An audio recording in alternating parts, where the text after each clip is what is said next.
Hello, everyone. I am Twilla Amin, your host of Copy That, this podcast that you're listening to.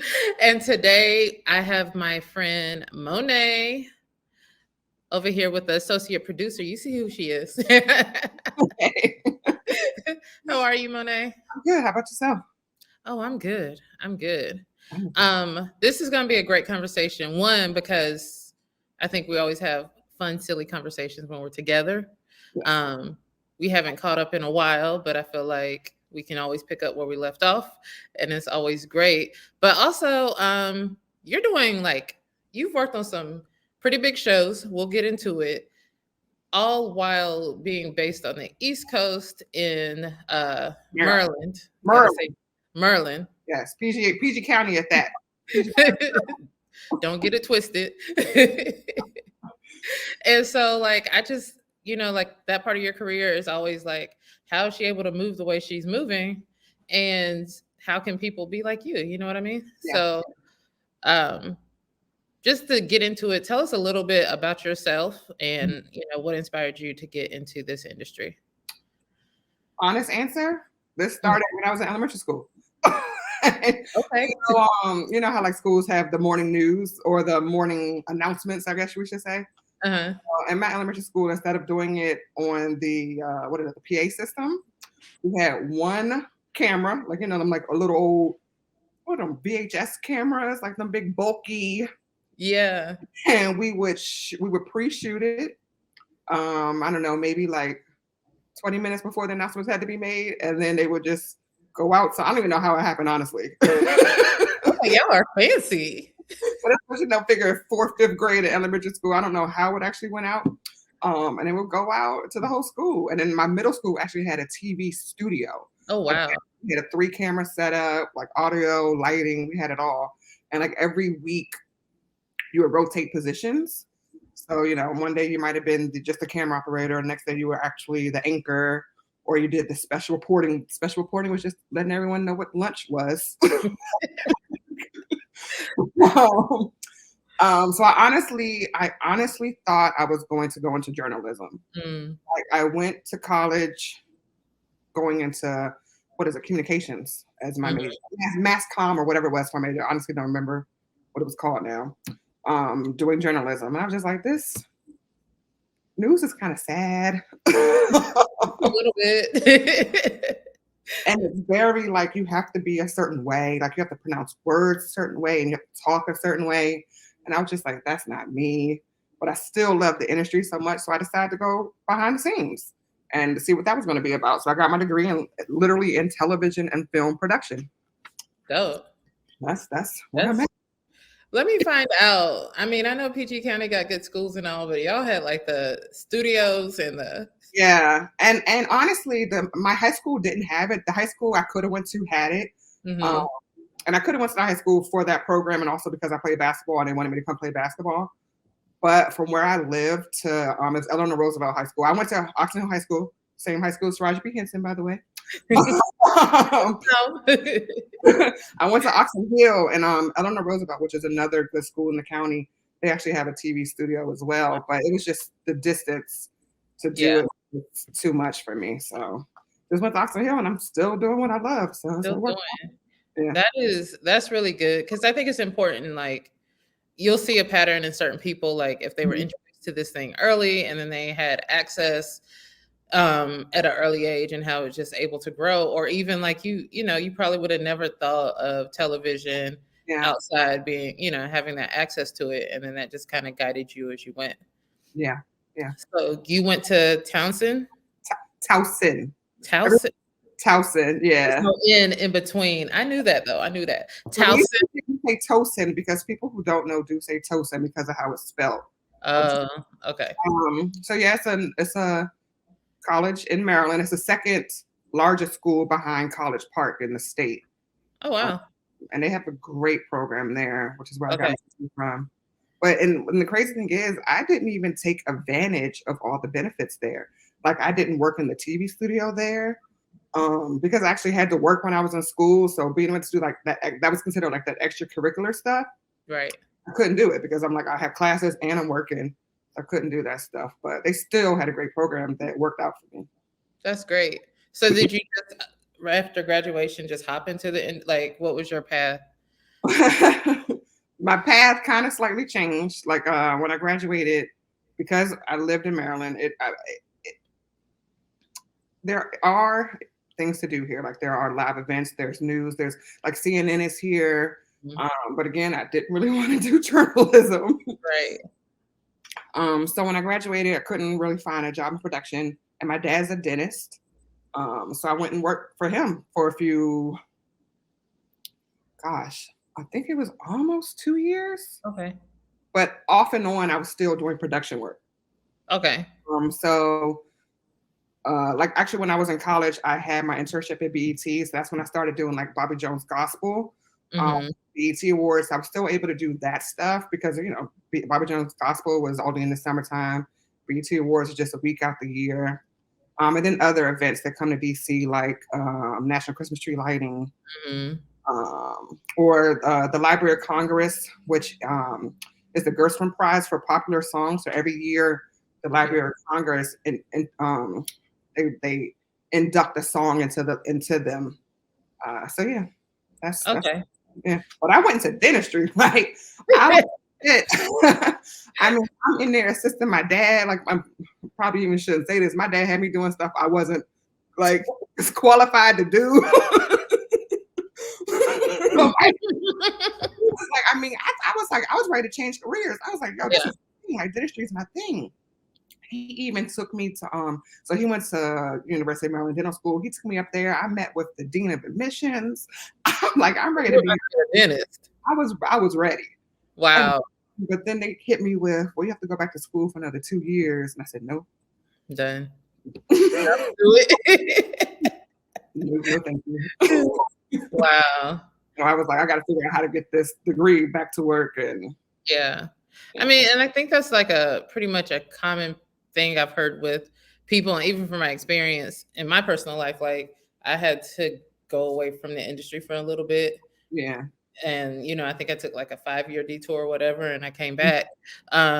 And just until you kind of like find your footing and do what you got to do, because it's kind of a luxury, like wherever you are, like to live and work in LA, like Yeah. it's expensive. So that's a luxury to be able to do that. Hence why I'm bi-coastal. Yeah. It's expensive to live there. Yeah. Yeah. I definitely get that. And then like you being in DC, like or in the DMV area. I Mhm. used to live Okay, in DC. so hurry up. I went to Howard grad, so like being very familiar with like sometimes there's a lot of people doing independent stuff, like Mhm, independent filmmakers, mhm. but Nat Geo was always popular. Like you would meet a Yeah, lot of people at Nat Geo. and that Geo closed, like, or Discovery Yeah, here. They shut down their building that was here, so they were doing projects here. Like I think it was yeah. exactly after I graduated, so I had no chance working with them. They just left. Yeah, I mean, like, and we do like a lot of industrial videos because I worked in casting for a while, Mhm, and every now and again you would get like a huge like film that was shooting a unit here in DC. mhm. Like we got to cast some of those type of things. So it you can find it, like you said, like there's industry there, Yeah, and I mean, like Wonder Woman. What was it? The last Wonder Woman. What is it? 1994. 1994. They shot here. Uh-huh. Um.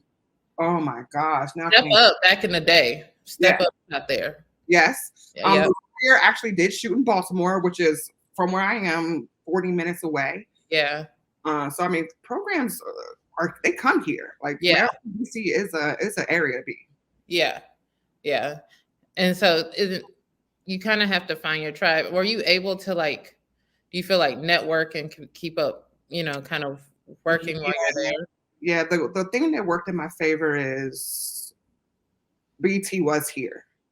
So like I said, I did my internship there. So it was kind of like a word of mouth thing. So someone I knew at BT, oh, this show is coming here, and they would recommend me for something. Hmm. And then I hooked up with this lady. This is when I was a PA, and she was a production coordinator, and we just clicked. Hmm. So she brought me on for every project that she had, And I think I might have did like 4 or 5 projects underneath her as a PA. And then she got bumped up production manager. And she was like, "You ready to be coordinator?" And I was like, "Yes." And then from there, I just took off and ran with it. I'm just like, I'm gonna just keep trying to jump up more and more and more. And so now I'm helping produce projects. Right. Now that's I think that's like another thing that we always say is like, if you come out and you show yourself to be a good worker, like that speaks volumes for you and that can keep you employed like throughout. And networking is key. I mean, like I'm still not to this day. I'm not that person that I'll use you an example. I meet you on a project.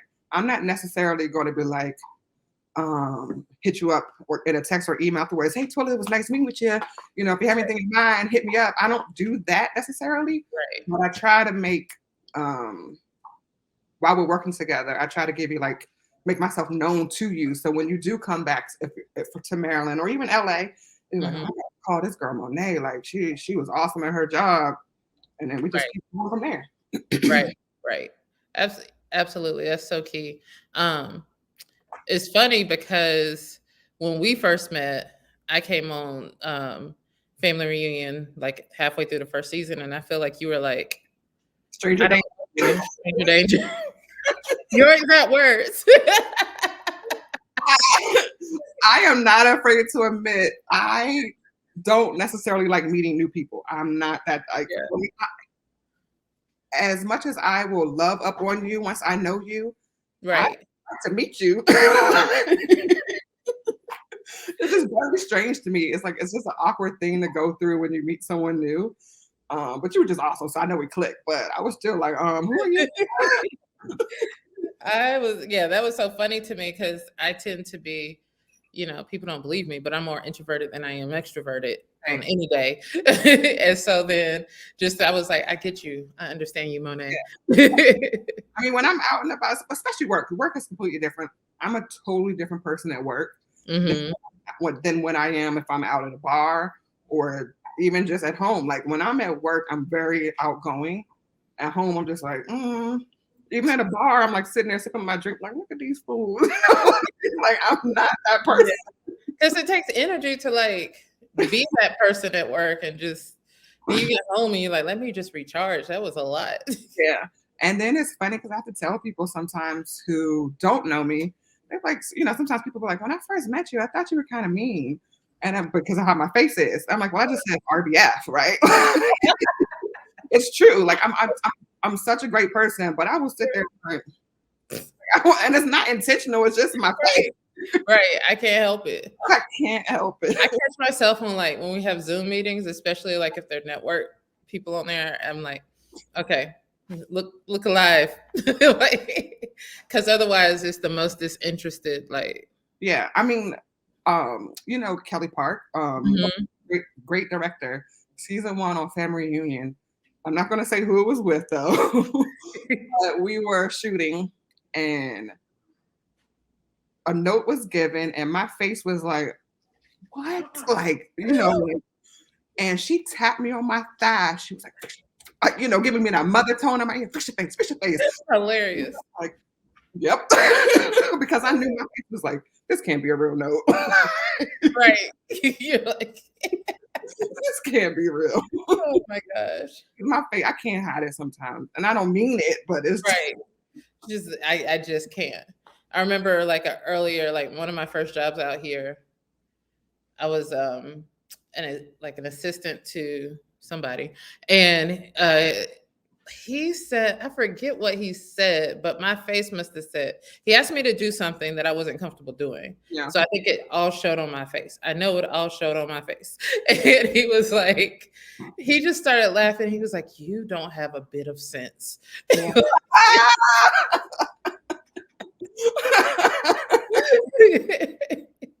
I've seen you give some looks sometimes too, and I was like, gotcha. I'm pretty sure I blew that response, gotcha. Or I'd be like, okay, cool. You know exactly what I'm thinking. Okay, cool. Oh man. So like we said, we met out here in LA. And since that time, since we've worked together, I feel like you said, you're bi-coastal, like you just find yourself out here working on projects. I think the last one you said was like the Grammys. I was like, what is she doing? Who is this woman? It's legit catch me if you can sometimes. Yeah. Because I go back and forth so much. I mean, sometimes my father doesn't know if I'm in Maryland. People that I know and love in LA don't know if I'm in LA. People like literally, I get a text, "Were you just in LA?" Because they'll see a post or something like, "Yes." But you were working. Yeah. I was working. Like, and when I'm there to work, I'm working. Yeah. But yeah, I did the I was a production manager for the Grammys, which was my first time doing it. And it was such a cool experience. So we did the pre-show. Okay. Which most people don't know. All of the awards are pretty much given out in the pre-show. It's like 70. I might have the number wrong, but like 77 awards are given out in the pre-show. Wow. Like 20 or less, I think, are given out in the main show. Oh my gosh. It was our show, the pre-show, when Viola Davis became an EGOT winner. Oh, wow. Yeah. Yeah. I was a part of that historic moment. And I said, Twilla, when I tell you after she won, I was like, excuse me, y'all. I got to go backstage because I couldn't miss this moment. I bolted. I was like, I'm going backstage. I know that's right. Yes. I was able to grab a picture with her. I was like, congratulations, Miss Davis. And then me and another guy who I work with, we were like, can we get a picture with you? And she was like, she like leaned in. Like, oh, that's amazing. Oh my God. I'm jealous. It's a big moment. Yeah. To be a Black woman. So I was just like, thank you. It was great. That's amazing. That's historic. Like, yeah. And I'm not that person now. Yeah. You've been around people. Like, this is, yeah. People. So I don't run and take a picture with people. But that moment was it was too special to not even have some type of photo memory for myself later, 10 years from now, 50 years from now, when I'm sitting there like, I remember when. The kids be like, you're just talking. You're like, I actually got pictures. I remember when. That'd be me. Shoot. Yeah. So how does that work for like somebody who's like, I think I want to try, I want to try getting into the industry. I'm not quite ready to make that move to LA or New York. What is some advice that you could share? So, I mean, granted, every path is different for, everyone. But for me, I traveled myself for a lot of my first projects. So like my first BET Awards, I flew myself out there. Mm-hmm. I got myself a hotel room. Now, did I make any money? Absolutely not. Like I broke even. Like, if they paid me $1,000, I got the cheapest flight possible, the cheapest hotel room, and I've spent that money. Right. Just to experience it, because you have to know if it's worth your time and your energy to actually go out and commit to a different state. Yeah. I mean, so try that, try to go to Atlanta for a project, try to go to New York for a project. The same thing. I took myself to New York, Chicago, Houston, LA. I think I did that all for 2 years. I would jump before. I mean, granted, I had to figure out what I wanted to do, like where I wanted to be. Mm-hmm. And then, what type of projects I wanted to work on. If I want to keep in live events, I want to do scripted. And I thought live events was going to be my life until I got into the scripted world. But, just try different, I guess the right word is states. Yeah. So just so you can experience it. Yeah. Especially Atlanta right now is really big. I mean, what Tyler Perry is doing with his studio. Yeah. So various films are shooting at his studio, various shows. So even if you don't work on a Tyler Perry show, if you get to Atlanta, you're likely working on something. Yeah, exactly. Even North Carolina, a lot of things shoot in North Carolina now. Mm-hmm. So there's different places to go. Just go where you're comfortable, I should say. Yeah. It does not have to be LA. Right. And I know a lot of film commissions in local towns or whatever will tell you what's going on or what's coming to your state. Are there any other places that you can think of how you find out Yeah, we have DC Film. Mm-hmm. But a website that I use and actually hire people off of this website myself for a lot of projects is called Staff Me Up. Staff Me Up. And it's a free website. Now, of course, if you want to bump your name up to like the hiring list. You pay, I don't know how much you pay, $9.99 a month or something, but it's free. Like I don't pay for it at all myself. Mhm. And I've gotten hired off of that website, and I have hired numerous people off of that website for various projects. Um, but it's a great one because you can put in specific state that you might want to work in, Mhm. or you can just put in like a radius. So like if I'm in Maryland, I might say, I don't know, 50 miles, 100 miles, whatever. And it'd be like, okay, there's something in Virginia because things go to Virginia as well. There's something in Philly because same thing, things shoot in Philly, which I'm not too far from. And it's I think that's an awesome website to Yeah, use. that's a great suggestion. Like, I can't believe you're the first person to mention it, but that's such a great website. Like, I've definitely hired people, Yeah. to staff me up. And when I So, got out of college, I was on MediaMatch.com. uh, My first job ever, actually, I did get hired off of Media Match. But okay. they started to like change their I guess like their terms, and what was free wasn't free anymore. And I'm just changed. What we're not doing. So then when I came across Staff Me Up, but honestly, I think Staff Me Up, I mean, I don't want to, put another company down, but I think it's a better way. Yeah, yeah. And it's grown. I remember like the early years of Staff Me Up, and then now it's definitely like and super user friendly. So It's yeah. it's yeah, I think it's more like the production version of LinkedIn, if you Mhm, will. Yeah. mhm, mhm. Jobs wise anyway. So that's a great idea. I mean, yeah, because you can put a photo of yourself, which I don't have, but you put your entire resume. You can put what you're looking for. Yeah, I Mhm. love it. Yeah. Good one, Monet. That's a great one. Like, I'm gonna put that link below, make sure Yeah. you, get on that. And then just, like, you said you've worked in live, and I know you also worked in scripted. Mhm. Out of curiosity, do you have a favorite so far? Scripted. Really? Only because live events, it's a really, I don't want to deter anyone from going into it, but it's a really hard life to live. Mhm. Only because you're putting so much into something that's going to air live for anywhere from 2 to 4 hours, but you're in this go go go mode, and there's just no stopping until it airs. Because once it airs, you're straight. Yeah, exactly.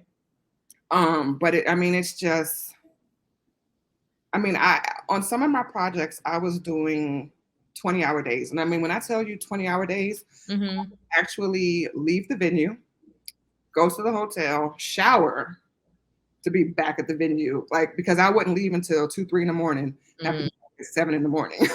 Yeah. um, yeah, it's a hard life, but the positive side to it is there are so many different live events, so you're not necessarily doing the same thing Right. daily. Like BET Awards is not like the Billboard Awards. Billboard Awards is not like National Christmas Tree Lighting. Like it's all different experiences. It's exhausting. I will say they were all the ones I've done, like, even I think mostly I've done them mostly as PAs, but it's just like you said, just long days and you're just tired. You Yeah. might be working anywhere from like 8 to 6 weeks for like this one Yes. 4-hour situation. Yeah. And in the early on weeks, like during prep, like it might actually be 8 weeks to lead up. So Yeah, the first 4 to 6 weeks are easy breezy. Talking about normal days, but the closer you get, the days get a little longer. So you might go from 8 hours to 10 to mhm, 12, and then like 2 weeks, and especially the week of, you're doing some crazy hours. But the week yeah, of any live event, I don't think I've worked less than like 16-hour days. yeah, no. And then, like, the idea of it is, like, now the live event is done and everybody goes to this after party, and I be like, "I'm going to get some sleep." I've been to one after party in my gosh, now I don't even know how long I've been in the industry now. 13 year, I guess, 15-year career. I've been to one after party, literally one. And that was, I want to say, my second or my third BET Awards. Wow. And it's because you're just so tired. And the people who go to the after parties are typically the talent Mhm. or the higher ups who aren't working those hours. Because the executive producer, they come in, they out. They're not doing Right. all the legwork necessarily. But those of us who were there, No, we don't do Not interested. No, thank you. that. Do you think like just trying to figure out other advantages of being like working, being able to be bi-coastal and outside of LA? Do you feel like you kind of face the same pressures as like people who come to LA as it is like, the financial situations and it just being hard and super competitive? Or do you think you kind of like bypass some of that? When I'm there, I think I face the same situations because I'm paying the same rent, the same gas prices, just like, anyone else who's there. But granted, cost of living in Maryland is drastically different. So when I'm here, no, absolutely not. But for me, because I'm bi-coastal, I'm paying, or I'm spending more money to go back and forth. Right. So I ship my car out there, and basically when I come out for a job, like if I'm there for a 9-month job, I ship my car out there and then I ship my car back. So that's a fee. Yeah. But then because I'm married, I fly home out of that 9 months. I probably fly home 6 months out, but 6 months, 6 out of the 9 months. So I'm spending that, so yeah. For me, I think I'm right there with everybody else in LA. It's just I had the luxury of when I don't have a job to come back here and work in Maryland, work in DC, right, or in Atlanta because I had a job in Atlanta back in August of 2022. Because I'm on this coast, so it does make it easier. Right. Right. That's crazy. So I was just thinking about because you do fly. I fly a lot. Yeah. Yeah. I have some flyer miles. I literally booked the flight to Mexico in November on just my miles alone. And I still have some. Yeah. I still have plenty actually. So November, where are you going in Mexico? We're going to Cancun. Now don't get me the resorts, I'm not sure. But we're going for my husband's cousin's one of his older cousins' 50th birthday. Oh, nice. So she wanted to have a whole cousins trip. So it's like everybody ranged from like 30 to 50 are going. Oh, that's fun. We're going to Cabo. I was just like, where are you going? I think November. I don't know how far Cabo and Cancun are from each other. Opposite sides. Okay, if I say I don't geography. I just learned that. I said it like with such confidence. Just learned that. So what is your like ultimate goal, do you think, in this industry? In a way, I've reached one of my goals. Hey now. Only because, and this was, when I tell you years before, when me and my husband first started dating and we were talking about our careers and things. And I was already working in the industry, and I was like, I would love to bring back a Black family sitcom. Mm-hmm. Right? Because even during the early 2000s, they had all kind of faded away. Like, yes, there were Black sitcoms, but a family sitcom. Yeah. Because my favorite sitcom is Moesha now. Even as Frank was, like the daddy was. Yeah. Is like just a great family show for me, or Sister, The Cosby Show. So I wanted that. I really wanted that again. And when Family Reunion came, I was like, this is this is what I've always wanted in my life. And I decided to get into this business. But of course, like, I guess like title wise or something, of course I want to, work my way up to executive producer. Right. I would love to be a part of another show creation. And be able to say, I did that. But yeah, we'll see if I can get up there. You see, I feel like you'll be there soon enough. I need to go. I will love it. But I would love to do something different too. Like, I love sci-fi. Mm-hmm. I love I have like my guilty pleasure shows like 911. That show stresses me out. It stresses me out in a way too, because as much as I love Angela Bassett, when I tell you I adore Angela Bassett, the show is just ridiculous. And they just be all over California. Like, I'm like, Malibu and Crenshaw are not that close. And I tell you, that drives me crazy. Like, why is this fire department out in Pasadena right now? Like, oh, it drives me crazy, but I love it. Yeah. No, it's a good one. I mean, not to say that I want to be a part of creating a show that's like chaotic to people, but those type of shows just they drag me in. Yeah. And you want to work on something that like you love to work on. Like, and I think that's one of the things like with being part of the crew with like Family Reunion, like everybody genuinely loved everybody and was rooting for the material. So, like that made the show great. Yeah. I do love sitcoms. And it's kind of sad though, because the world of multicam sitcoms, they're kind of going away to this like the single cam format. Yeah. Which is still fine. I mean, like shows like Blackish, which is an amazing show. Or Abbott Elementary, again, an amazing comedy, but a single cam. But it's just something about the multi-camera world different. Like it's amazing.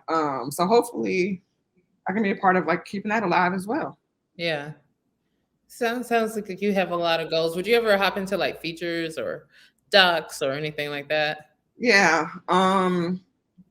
It's so interesting too that you bring that up because I had toyed. You just kind of think of ideas to yourself, and I would love to do a documentary about my family. And then this weekend, or I guess actually yesterday, I should say, my dad, who I was with, he came to me and he said he wants to write a book about our family history, and I was like, it's so interesting. And he was like, so I'm thinking I need to sit down with all of our uncles. I mean, like his uncles, my great uncles, because his father's passed, so my grandfather, so he can't get that from him.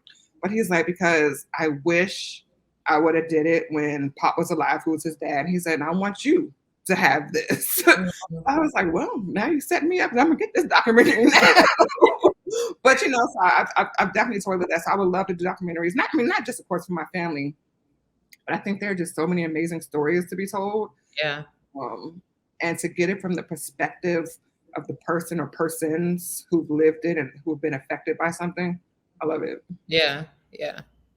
I'm currently in a doc space, so my mind is always like, as much as I love scripted, and I think there are so many, like I've come across so many important stories that need, should be told and should have a voice, because this is just another form of history.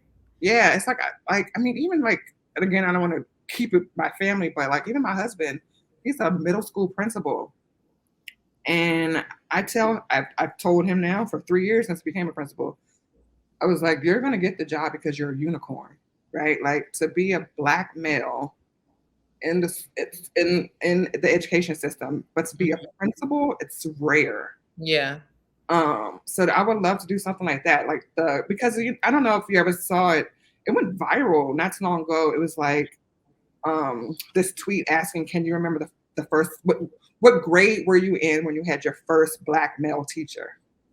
And it was like some people were like, "Oh God, I wasn't until high school," stuff like that, and to think that. Yeah. But I was elementary school. High school for sure. I was elementary school though. Like my PE teacher was actually the only Black male teacher I had in elementary school. I don't believe I had any in middle school, but in high school I had a few. But it's like to do a documentary on Black males in the education system, and the impact that they have, especially on minority kids. Yeah, needed. Yeah, they are needed. Yeah, that's really dope. Well, I think you should work on that. Yeah. I know some Black men in education. Oh, see, let's get it. Let's tag team this. I got you, girl. I got you, absolutely. And I guess before we wrap, I guess if you have any like final thoughts or like are there any questions people like tend to come to you and be like, hey Monet, can I get your thought on this? Especially as young people trying to get in the industry. I don't know, any common questions that you might get that will be helpful to somebody who might be listening? Of course I always get, well, how did you do it? How did you I guess, make it is what people always say. And I Mhm. made it. Let's be clear. Like, there's because to me, making it is, I guess, being able to live comfortably, like choosing to work, not having to work, right? Mm. um, Yes. right. Yes. But to also know that not everyone's, like I said before, my path is not going to be your path. Mhm. So you have to just try to position yourself in a way that, I guess, like, because we've all been told no so many times, that it doesn't stop you. Mhm. Just because you apply for this job and it's like, well, we're going with somebody else. Don't let it stop you.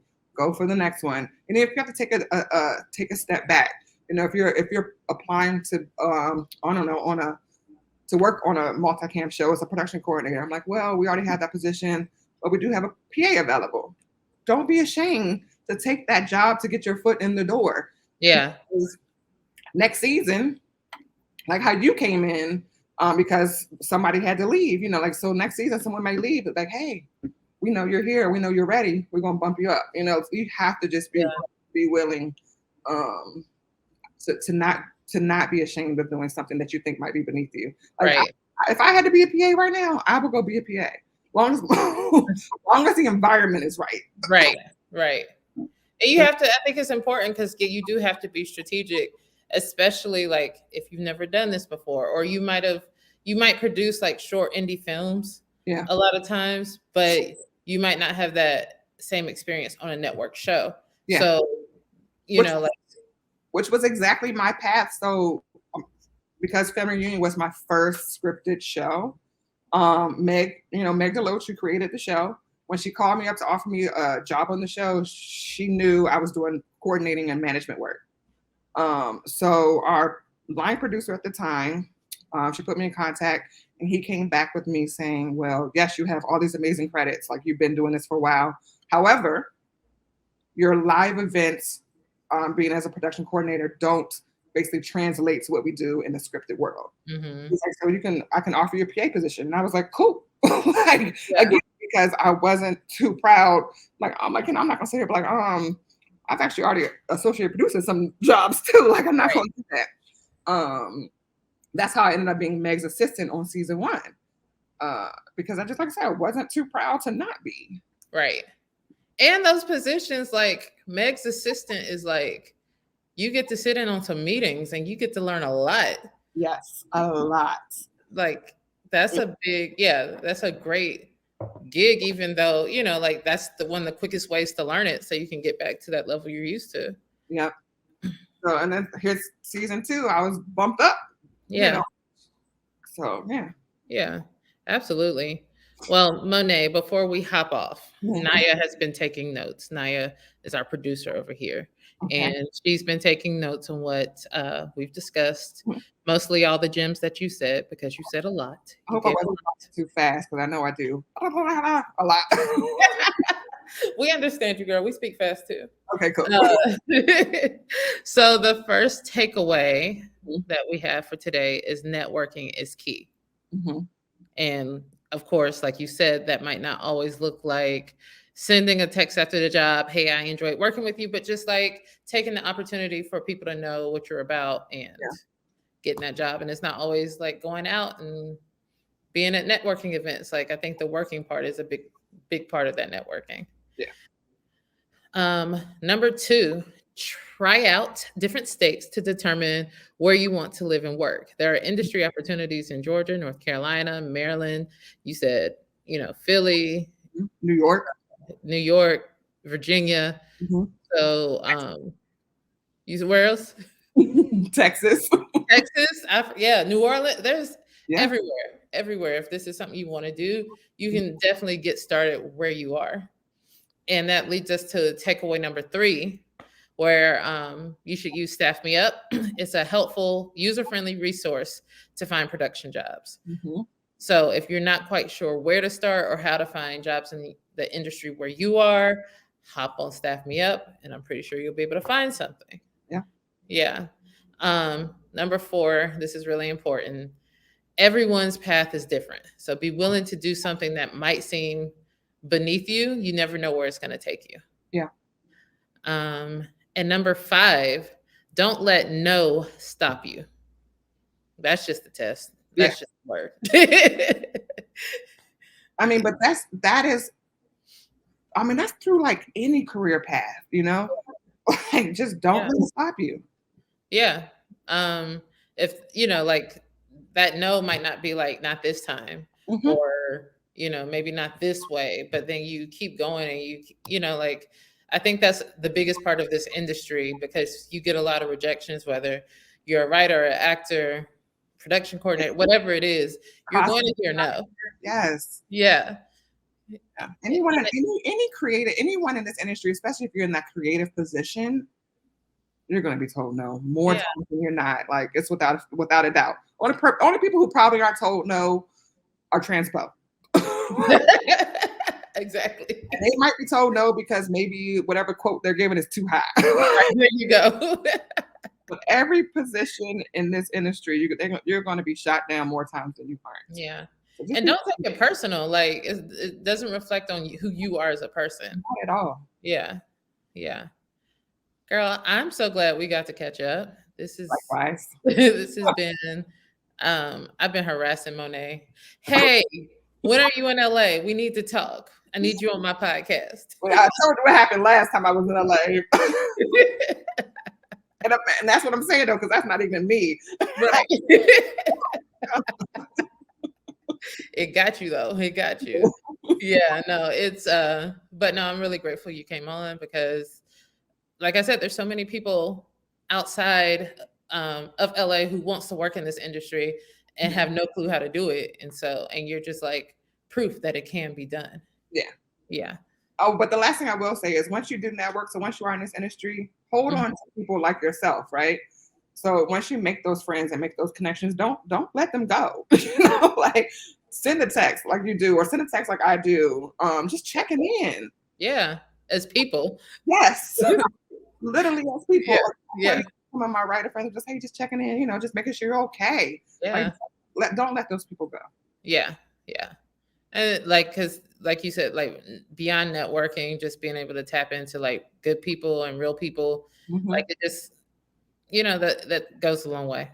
It does. Monet stuck with me. I love it. Well, all right, girl. And everyone watching, we appreciate your time. If you have any questions, please leave them in the comments below. I'll be sure to answer. Monet, if we want to catch up with you, how do we do that?